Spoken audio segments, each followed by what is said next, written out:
बोलिए शंकर भगवान की जय। भगवती मैया की जय। श्री शिव महापुराण के अंतर्गत रुद्र संहिता जो कि द्वितीय संहिता है और इसके खंड युद्ध खंड जो कि पंचम खंड है, इसके अध्याय 21वें में आज हम प्रवेश करेंगे और जिसमें वर्णन है नंदी गणेश कार्तिकेय आदि शिवगणों का कालनेमी शुंभ तथा निशुंभ के साथ घोर संग्राम, वीरभद्र तथा जलंधर का युद्ध, भयाकुल शिवगणों का शिवजी को सारा वृत्तांत बताया। सनत कुमार जी बोले, तब नंदी गणेश कार्तिकेय आदि गणाधिपतियों को देखकर वे दानव द्वंद्व युद्ध करने के लिए क्रोध पूर्वक दौड़े।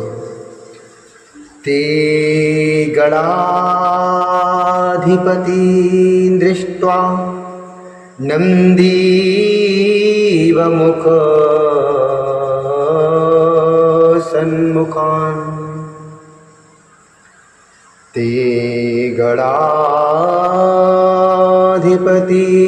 दृष्ट्वा नंदीव मुख षण्मुखान्, अमर्षादुभय धावन्ते द्वन्द्वयुद्धाय दानवः, अमर्षादभ्य धावन्ते द्वन्द्वयुद्धाय दानवः। नंदिनं कालनेमिश्च शुंभो लंबोदरं तथा निशुंभः षण्मुखं देवं व्यधावत शंकितः, निशुंभः षण्मुखं देवं व्यधावत शंकितः। निशुंभः कार्तिकेयस्य मयूरं पंचभिः शरैः हृदये विव्याधिवेगेन मूर्छिताश्च पपाते, हृदये विव्याधिवेगेन मूर्छिताश्च पपातः। शरत कुमार बोले, तब नंदी गणेश कार्तिकेय आदि गणाधिपतियों को देखकर वे दानव द्वंद्व युद्ध करने के लिए क्रोध पूर्वक दौड़े। कालनेमी नंदी की ओर, शुंभ गणेश की ओर और निशुंभ कार्तिकेय की ओर शंकित होकर दौड़ा। निशुंभ ने कार्तिकेय के मयूर के हृदय में 5 बाणों से वेग पूर्वक प्रहार किया, जिससे वह मूर्छित होकर पृथ्वी पर गिर पड़ा। तब कुमार ने क्रोधित होकर 5 बाणों से उसके रथ, घोड़ों और सारथी पर प्रहार किया। इसके बाद रण दुर्मद उन वीर कार्तिकेय ने अपने दूसरे तीक्ष्ण बाण से देवशत्रु निशुंभ पर बड़े वेग से प्रहार किया और घोर गर्जना की। महाबली निशुंभ नामक असुर ने भी युद्ध में गर्जना करते हुए उन कार्तिकेय पर अपने बाण से प्रहार किया। तब कार्तिकेय ने जब तक क्रोध से अपना शक्ति नामक आयुध लिया, इतने में निशुंभ ने वेग पूर्वक अपनी शक्ति से उन्हें गिरा दिया। हे व्यास, इस प्रकार वीर ध्वनि करके गर्जते हुए कार्तिकेय एवं निशुंभ का वहीं पर घोर युद्ध होने लगा। नंदीश्वर ने भी अपने बाणों से कालनेम को भेद दिया। उन्होंने अपने 7 बाण से कालनेम के घोड़े, सारथी, रथ तथा ध्वजा का छेदन कर दिया। तब कालनेम ने क्रुद्ध होकर अपने धनुष से छूटे हुए अत्यंत तीखे बाणों से नंदी का धनुष काट दिया। उसके बाद नंदीश्वर ने उस धनुष को त्याग कर शूर से महादैत्य कालनेम के वच्छा स्थल पर जोर से प्रहार किया। इस प्रकार घोड़े और सारथी के नष्ट हो जाने पर एवं त्रिशूल से वच्छा स्थल के फट जाने पर उसने पर्वत का शिखर उखाड़कर नंदीश्वर पर प्रहार किया। उस समय रथ पर सवार शुंभ एवं मूषक पर सवार श्री गणेश जी युद्ध करते हुए एक दूसरे को बाण समूह से भेदने लगे।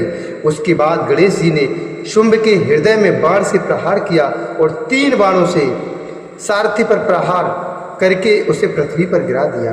तब अत्यंत कुपित शुंभ भी बाण वृष्टि से गणेश जी को तथा 3 बाणों से मूषक को भेद कर मेघ के समान गर्जन करने लगा। बाणों से छिन्न अंग वाला मूषक अत्यंत पीड़ित होकर भाग चला, जिसके कारण गणेश जी गिर पड़े और वे पैदल ही युद्ध करने लगे। फिर तो उन लंबोदर ने परशु से शुंभ के वक्षा स्थल पर प्रहार करके उसे पृथ्वी पर गिरा दिया। तदंतर वे पुनः मूषक पर सवार हो गए।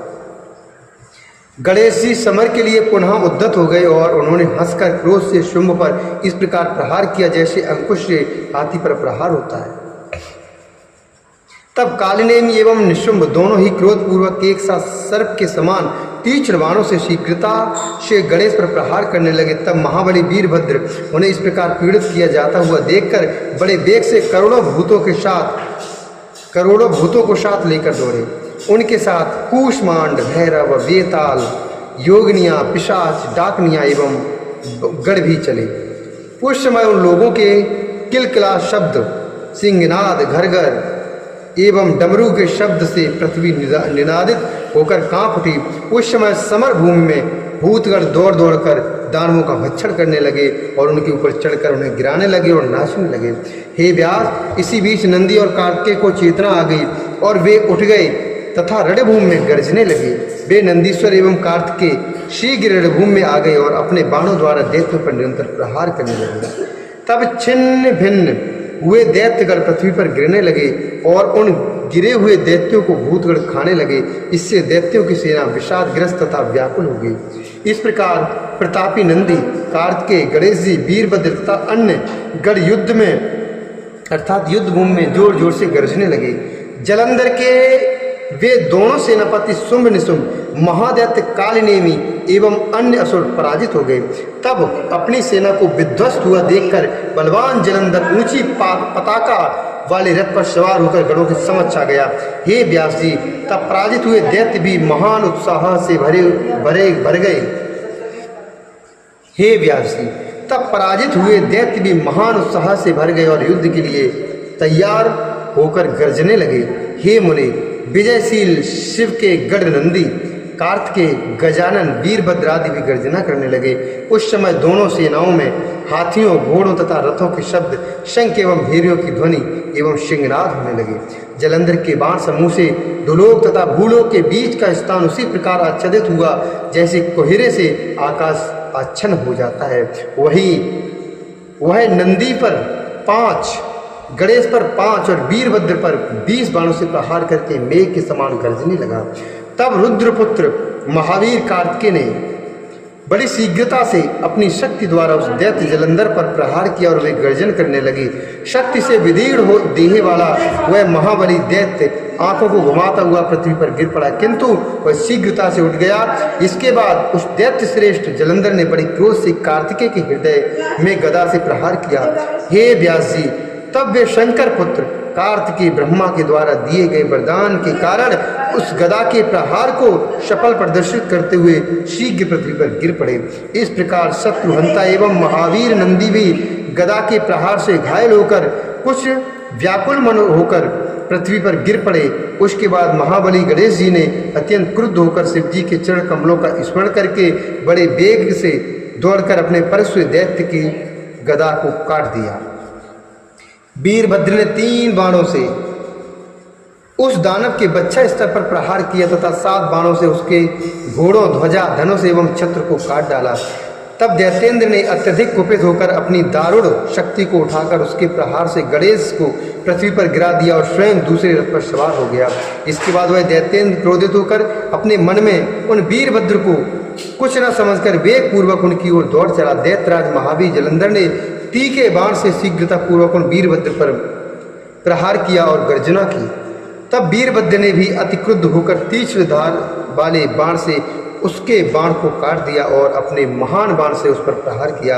इस प्रकार सूर्य के समान अत्यंत तेजस्वी तथा वीरवरों में श्रेष्ठ वे दोनों अनेक प्रकार के अस्त्र शस्त्रों से बहुत समय तक परस्पर युद्ध करते रहे। वीरभद्र ने अपने बाणों से उस रथी दैत्य के घोड़ों को अनेक बाणों से मार गिराया और उससे उसके धनुष तथा ध्वजा को भी वेगपूर्वक काट दिया।